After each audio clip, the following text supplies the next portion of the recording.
It's really easy to let the lack of the right equipment, or what you perceive as the right equipment, to stop you from creating. So in this video, I'm going to talk about how you can use your limitations as a starting point for your creativity.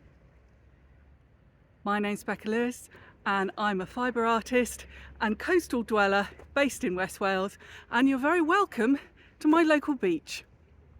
So normally I'll film these in my little fibre arts studio space, but the light is fading and by the time I get home it'll be so dark in that room I actually won't be able to film because I don't have any lights.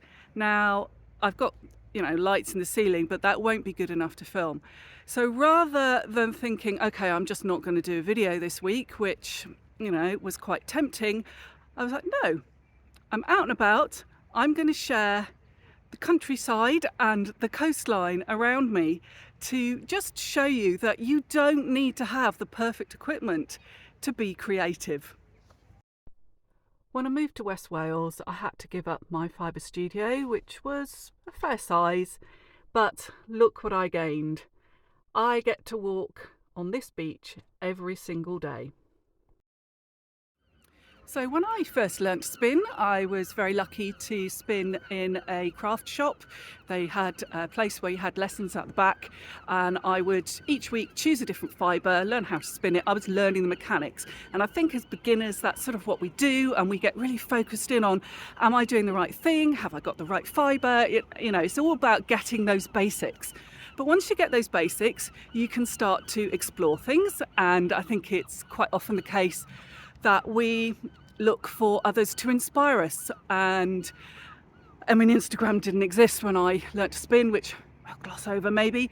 Anyway, so you look on Instagram or you look on YouTube and you see the way someone else does it and you think, well, I'm going to try and do that because I really like that. So you're inspired by them.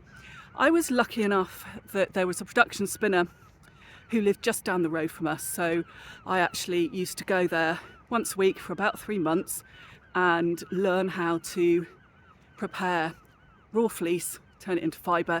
She had a small flock of Lincolnshire longwools, so I learned how to spin that. She also was spinning for other people, so I learned how to spin lots of different fibres there. But I was basically doing prep from raw fleece. And it's not until I actually moved to West Wales, which is about 7 years ago, that I really started buying commercially produced top. I just hadn't really spun with it since I was a beginner.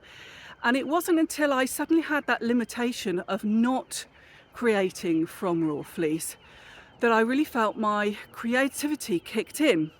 That limitation was the thing that created my style and what I now consider to be the way I spin.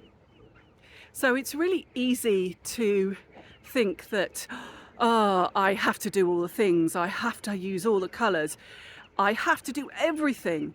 But as soon as a limitation is placed upon you, you suddenly find your creativity.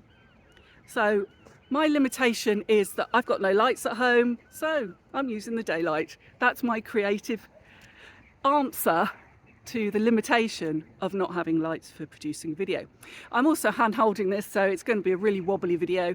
I'm also using the front facing camera, selfie camera, and I've got a cracked screen, so this quality is going to be, I think, a bit questionable.